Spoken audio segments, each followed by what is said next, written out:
Right, well, this is Electro, and we'll do a talk on how to take off the handle on the Suba and the correct way of doing that, or what I think, or the way that I've been doing it.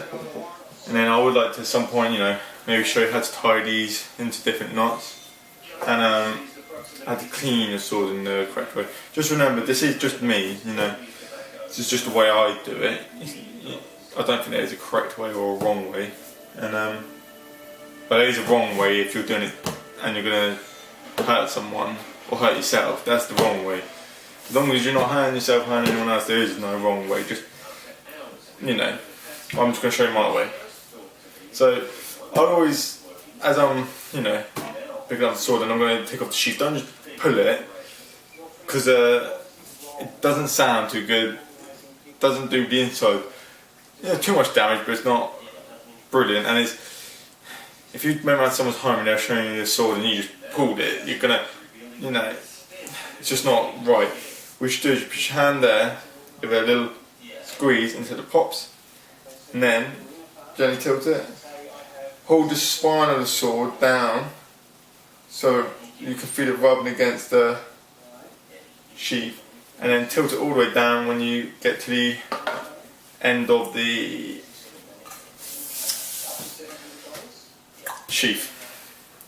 Now I do have a hammer, I just couldn't find it, so I'm going to use this just a pen, which isn't correct, I know, but if I had the hammer I would use the hammer. Now this one should have 2 Mikugis, but it's only got one because it's in storage. I don't use this one. Pop out your 2 Mikugis, and there it is. That's the little bamboo peg, your Mikugi.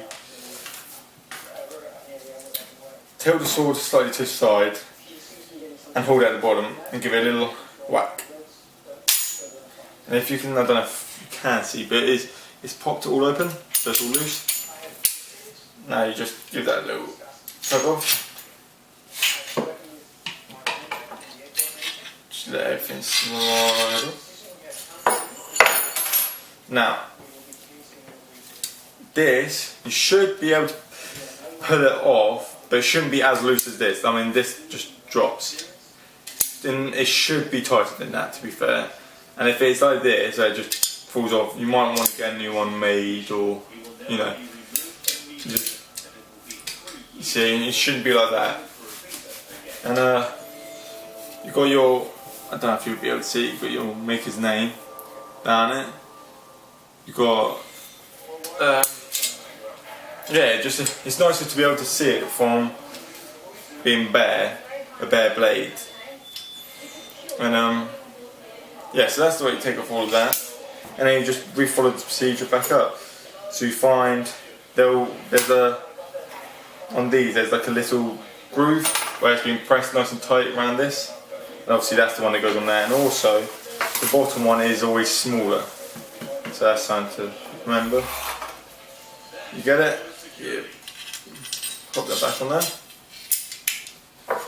You get your Suba. Now there's little holes, I don't know if you can see, but there's little holes there, and that means it faces down.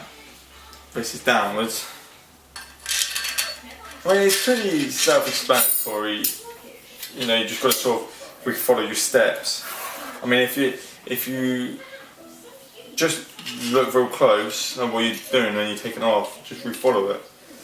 And you got this, the smaller one, which goes on. And you get your hand on, obviously you just follow the cut, the groove cut. Now, slide on down, and when it gets about there, put your hand underneath, and you should hit that real nice click. When you hit that, you know that all of it's wedged together nice and tight. And there you go. That's there's when you are going to clean your blade and give a good clean off, it's always nice to take off the handle and clean it all down, clean it all off. And that is the way that I obviously take it all apart. I think like I say, you can't really go wrong just as long as you're not holding the blade and you know who's around you and whatnot when you're doing these sort of things. Then to resheathe it, you just sort of re-follow it. You put it in, you just gently slide it on back down. So you hear the click.